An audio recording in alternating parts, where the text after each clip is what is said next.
everyone. Welcome to the Breaking Moment podcast. My name is Regine Bowe, and I am a social worker who wants to give you hope, encourage you, and help you feel less alone in your healing journey.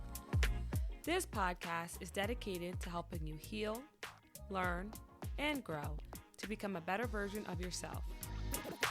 Through education and personal experience, I will discuss topics around mental health and spirituality. So, let's get started on today's episode.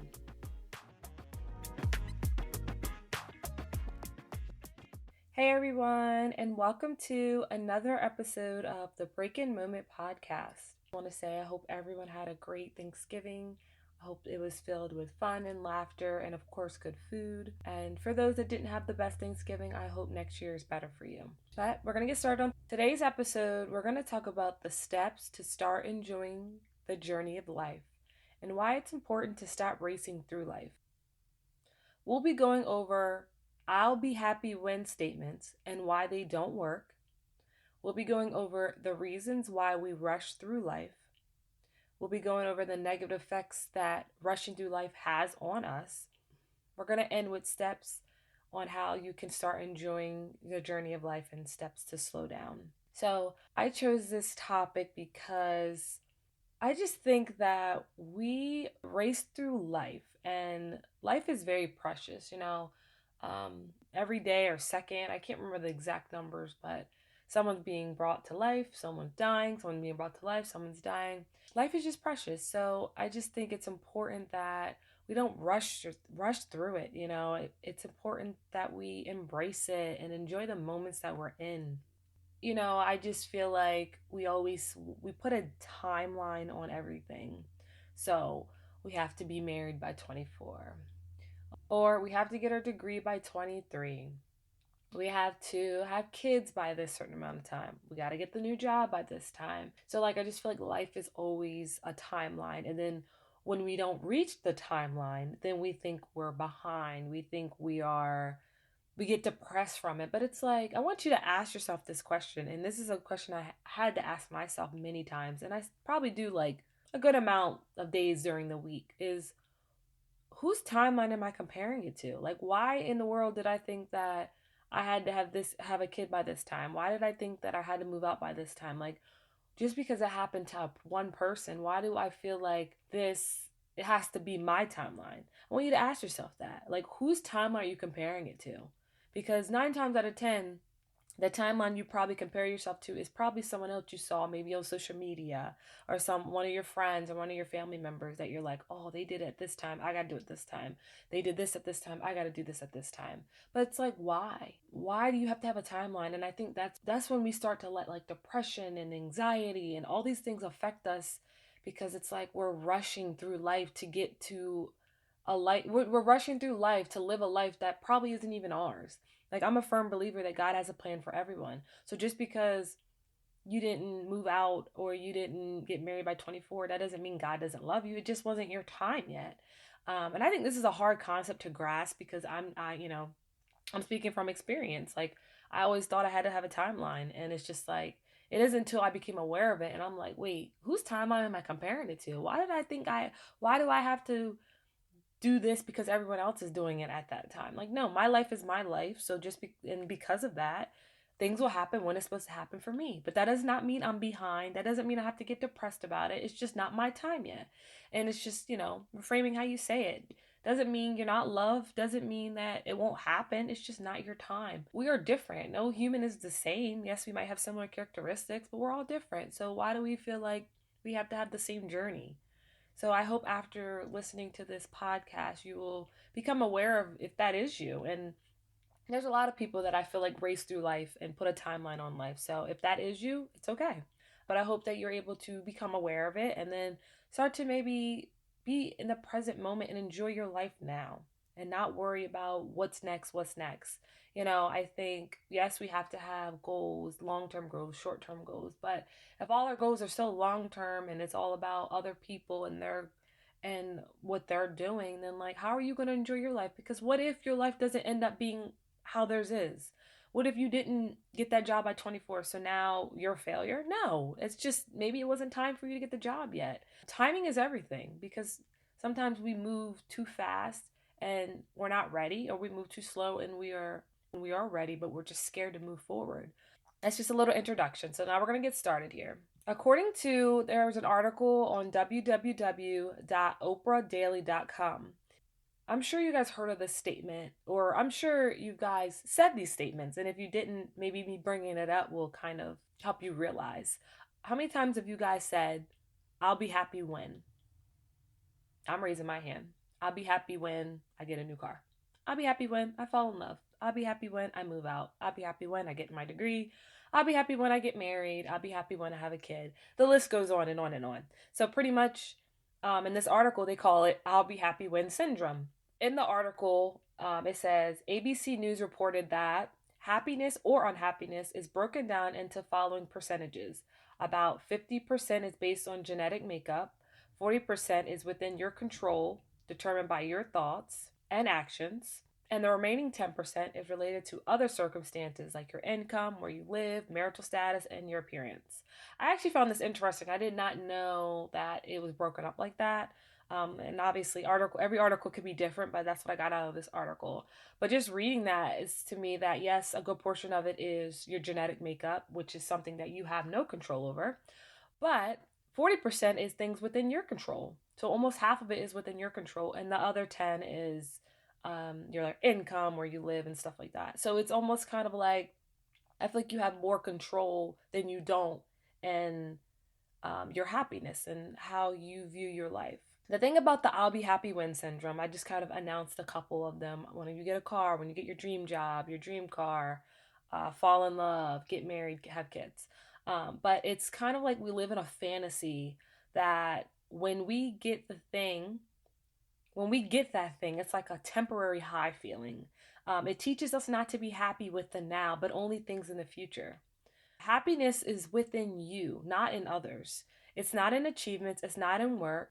And some of you guys might say, yes, it is. And don't get me wrong, I think they contribute to happiness, but it shouldn't be the only thing that fills your void. Because, okay, you keep saying, all right, I'm going to be, because I think what happens when we do these I'll be happy when statements is it creates an illusion. In psychologytoday.com, an article by Mal Schwartz, he explains it as an illusion, a false idea or beliefs.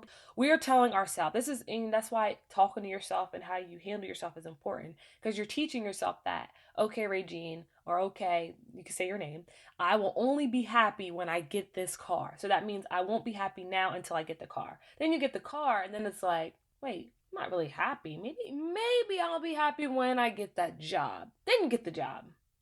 Maybe like you just keep learning that things in the future and things external and achievements and things that aren't within you, you start thinking that that's your happiness, and you will keep racing through this life. You will keep running through this life thinking that the next thing will make you happy. But you need to ask yourself, what's within me? Like what is going on? There's got to be something that you can point out, something that you can hold on to that is making you happy now. And I'm not, like I said, I'm not saying it to say you can't have goals. Like, of course, yes, I'm sure that car will make you happy. It will add to your happiness, but it's not going to make you happy. Like, happiness is within you, because the thing is, things come and go. Cars come and go. People come and go. Objects come and go. Jobs come and go. So if you hold your happiness on this thing, it's going to come and go, but you are with yourself forever. You matter. Like, you have you forever. So if you're not good, if you're not happy with you, then all these things are going to be taken. When all these things are taken away, then what? Your happiness goes with it. So I think the I'll be happy when teaches us that we can't be happy with our situation or our lives or who we are until we get something, some type of object or thing, which could be taken away.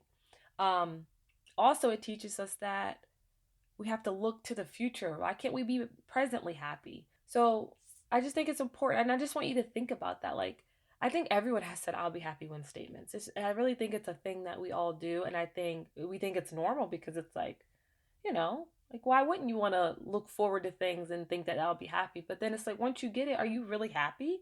Yes, you might have like that high feeling. You might be happy for that week. that you got that new car. But now, all right, you might have these high payments, and now the car, maybe broke down, or like something, you got to fix something on it. Now all these negative things are coming with that one thing that you put your happiness on.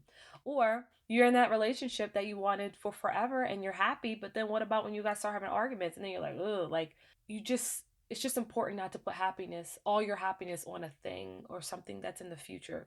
It's within you, and the external things contribute to it. So if you find happiness with you, yes, that relationship will add happiness to you. Yes, that car will add happiness to you. Yes, that job. So the point of all this is to not seek the external things and seek things in the future as your happiness, because your happiness is within you, but these things can contribute to your happiness. So why we rush through life?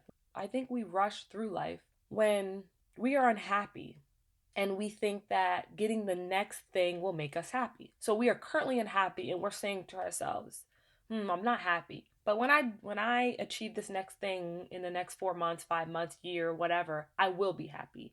So we are teaching ourselves that happiness isn't within us. It's within that object. It's within that external thing. It's within that person, but it's within us. So that's one reason why we also rush through life when we are living in a comparison and we feel behind. We might be comparing our lives to someone else's highlight. We might be comparing our day one or our day two or whatever to someone else's day 100.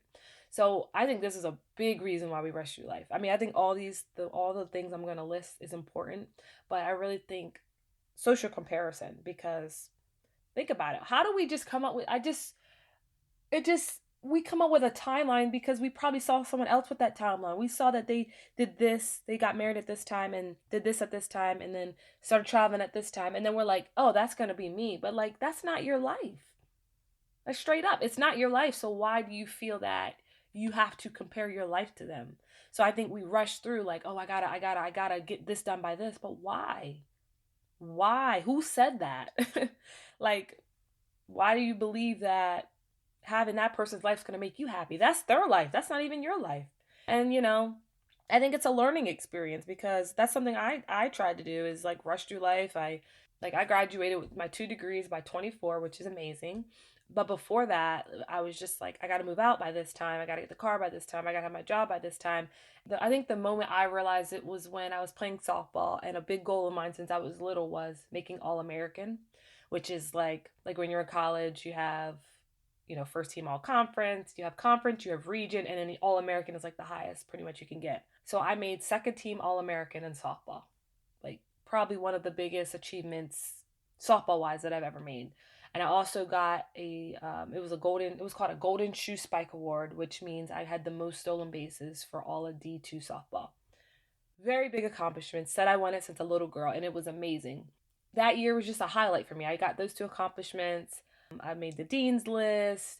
I was in a relationship, and just like it was like kind of like a high. Like, I kind of was in things that I prayed for, that I wanted. And then I realized that I lived life kind of for these things and never worked on me and never found happiness within me, because I was seeking these external things. And then once I got them, I had that high feeling of like, I got it, woo, woo, woo. And then like life hit me, and then it was like, then what's next? Like, are you going to keep finding happiness in the next thing? And that's when I started to slow down and start enjoying life for what it is now, because yes, those external things were awesome and I could say I did it, but it's just something about not allowing it to dictate your life, not allowing it to determine your happiness. That's the best way I can put it, because it can add to it, but I was using it as like, once I get those things, once I become a part of those things, once I achieve those things, I will be happy. So there's a difference to saying they will contribute to my happiness because your happiness is within you, rather than they will be my happiness, because they won't. Point blank period. They won't. So that's an example. But yes, we are living in a comparison. We feel left behind. Another reason we rush through life is we feel pressured, maybe by social media, friends, family. For example, maybe your parents are saying, oh, when are you going to get married? You need to be married by this time. When are you going to have kids? When are you going to move out? So sometimes pressures we face can cause us to rush through life. Another reason why we can rush through life, we identify it as self-love. The more we accomplish, the more we'll be loved. And that's not true. You should be loved for you. If people are loving you for your accomplishments, then maybe you're not in the right friend group or family group. Yes, achievements can attribute to how people see you, like, oh wow, like you're a great athlete, but like that shouldn't be all they see you as, because you're more than that. You're more than achievement, you're more than a degree, you're more than that, because who you are is who you are. So that's another reason why we might rush through life, is identify it as self-love. And another reason might be it's all we ever seen growing up. Maybe that's all you, maybe you were in a household that you kind of just seen your family do that, and that's a norm for you to just kind of get to the next thing. We got to keep moving, we got to keep doing. If that's you, no, you're not alone. Like I said, hey, most of the things I talk about here is stuff that I went through, and it's to encourage you that you can make the change, and becoming aware of it is the first step. Like I said, this might be your first time ever hearing any of this, and if it is, that's okay. I'm glad you heard it.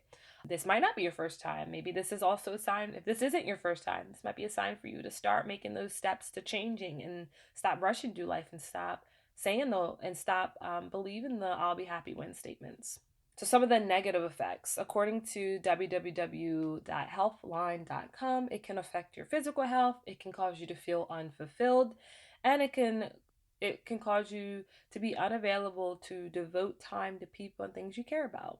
So we know it can affect our physical health, because if we're constantly like rushing and doing things, we're not taking time for ourselves. I talked about that a little bit, just kind of like rushing through life, not taking care of your mental health, not taking care of your physical health. That can affect you. It can cause you to feel unfulfilled, because you keep thinking the next thing is going to make you happy. And then once you get it, you keep thinking the next thing. Next thing you know, it's 10 years pass and you're still unhappy. Why? Because you keep thinking external things are going to make you happy. You got to find it within you. Point blank, period. Like, you just have to. And then it also might cause you to not be available for people and things you care about. You might really care about your family, but you keep thinking that they're going to love you if you get that big time job that's keeping you away from them, or whatever you're doing is keeping you away from the things you care about. You know what I mean? Like, say if you really love being around your family and all the things you're doing is keeping you from them, maybe you have to make some changes. That's what contributes to your happiness, is yourself and the people that matter, not those external things that can come and go. Another negative effect of rushing through life is burnout. Burnout is when you feel physically, mentally, emotionally, spiritually drained, and it can be caused by excessive stress. This is big. Burnout is real, guys. Like, you don't think things are real till they happen to you, and I'm here to tell you it's real. I experienced burnout, I know, around that time that I had my highlight of when I achieved a lot of the things, but my lifestyle was, get up. I was working 6 to 6. I was just doing so much. I can't even think about all the things because it just seems so long ago. But I was working 6 to 6. I don't know. I just was always doing stuff. Like, I remember in high school, I played 5 sports. I would play 5 sports within a school year. But I also had travel ball. I also was working. In college, I had 2 jobs. I played softball. I went to school. I had an internship. And don't get me wrong, like, I know we have to grind. I understand it because it's important to get to where you want to go, but it's still important to take care of yourself even when you're grinding. And I think that can also be a thing that we think's a flex, like, oh my God, I can do all this stuff. And yes, it's good. Don't get me wrong. I think it's important to be able to do multiple things in life, to multitask. Don't get me wrong, but I think the biggest flex is balancing it. So yes, you had a hard day, or yes, you did a lot, but like, take 10 minutes to check on your mental health. Take 10 minutes to take a deep breath, because I'm telling you, burnout is real. It's no fun. It will really make you like feel just drained from everything and everybody, and you're going to be confused as to like what's happening. And sometimes once you experience it once, it will teach you a lesson. And like I can say, like, ever since then, I really am aware of how much I'm putting into things and how much I am doing each day, because I don't want to experience it again, because it is no fun. So if you think that you are Superman, no, you're not Superman, because, and this is not a knock at you, it's just, I'm speaking real, because it's a no lie, and it's no fun. It's not. And if you can prevent it from happening now, I recommend it. Everything in life is a balance. We're going to talk about the steps to start enjoying your life and how to slow down. Be in the present moment. We talked about this a lot with mindfulness, but I'm going to talk about 5, 4, 3, 2, 1. So this is a technique that is used for those that have anxiety, or for those that want to just focus on being in the present moment. Either way, this technique can work. So 5. What are 5 things you see right now? I see my lamp. I see my microphone. Um, I see the pictures on the wall. I see the desk. I see my computer. What are 4 things that you hear? I hear myself talking. I hear myself thinking. I can hear the birds in the background. And I hear myself breathing. 3. What are 3 things I feel? I feel my arm on the chair. I feel the headphones on my ears. I feel my feet on the ground. 2 things you smell. I don't really smell anything right now. And sometimes, like, every sense you might not, but it's the best to just engage in your senses. And then 1 thing you taste. I just had cereal, so I taste my Fruit Loops. To repeat it, it's 5 things you see, 4 things you hear, 3 things you feel, 2 things you smell, and 1 thing you taste. And this just kind of helps you to be in the present moment. Part of enjoying life, enjoying the life that you have, is being in the present moment. I kind of talked about this, I think, in episode 1 about why it's important and how it can just help you to slow down, but also to help you just take in what is around you. That's kind of the steps to start enjoying your life now and not rushing and thinking that the happiness is in 2 years from now. It's right now. You can be happy now. You can find peace within yourself now. You can do that now. Another step, so that's the first step, be in the present moment, and that's your 5, 4, 3, 2, 1. The second step is to write tasks down and only focus on the task you write down. This just kind of helps you so you don't feel like you have to do so much. Maybe you just start with 5 tasks if you can a day. What 5 things can you do today? So you can just focus on those things in today. Because sometimes I think our tasks are so like a year from now, 2 months from now, 3 years from now, a week from now. What can you focus on? 5 things you can focus on today. That another step is to break down your goals. Yes, I want you to still have long-term goals because that is important. It's important to always look for something, but I still want you to add short-term goals. I want you to write 5 long-term goals or however many. You don't have to do 5. Maybe do 1, whatever you want to do. But I want you to write some short-term goals. And this can be like the weekly goals, the monthly goals. So every week you will go out to eat. You'll go out to eat at least once a week. No matter what, you will try your best. Try your best to go out to eat once a week. And these are just examples. So maybe you could try to go out to eat once a week. Then maybe you can hang with a friend once a month.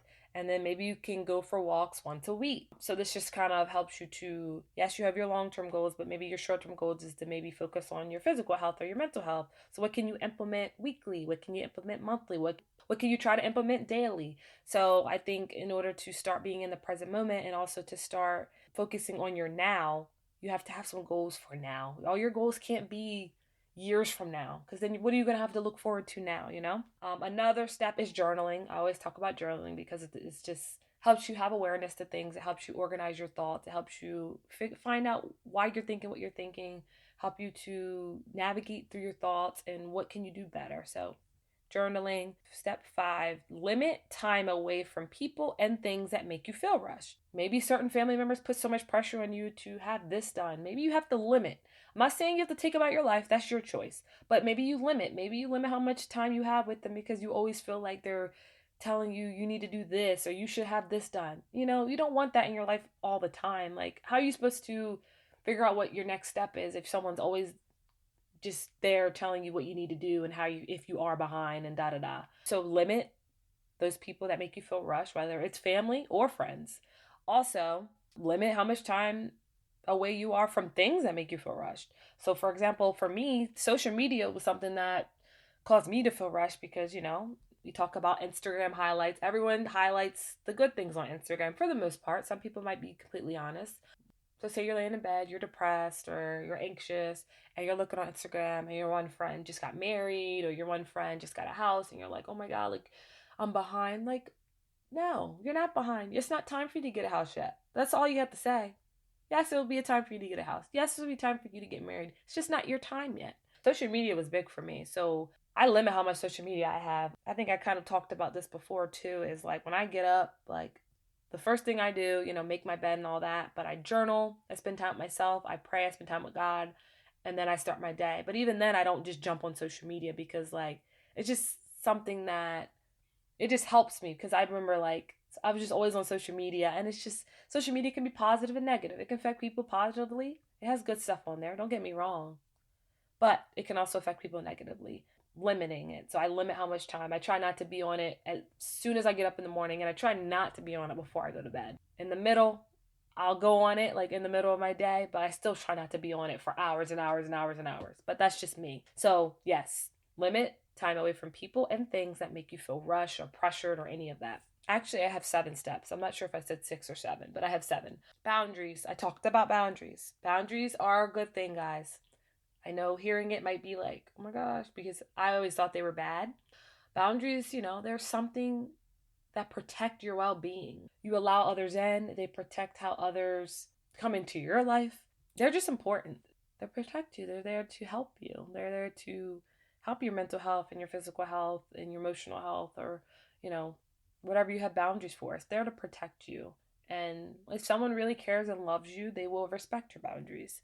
They will. Point blank period. Because you put them there for a reason. You don't just have boundaries to be mean. It's there for a reason. I think that's something that I struggle with, was like, oh my God, what if I have this boundary up and then I lose this friend or I lose that person or whatever. But it comes down to, is like, if you can't respect my boundaries, then maybe you don't deserve to be in my life. And the last one, self-care. So it's something you can do daily to help you. Maybe it's going outside first thing in the morning, getting some sunlight. Maybe it's listening to a podcast every morning or once a week. Maybe it's listening to music. Whatever it is that helps you, I want you to try to create a self-care plan of at least 3 things that you can try to do daily or weekly that help you.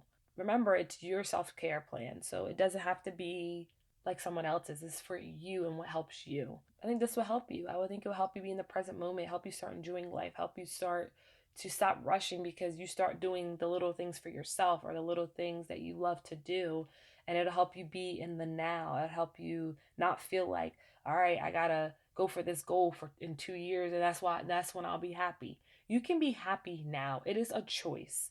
And obviously we're humans. We're not gonna be happy every day anyway. We have emotions for a reason, but maybe you can still find that peace and find that identity of you and find that love for yourself now.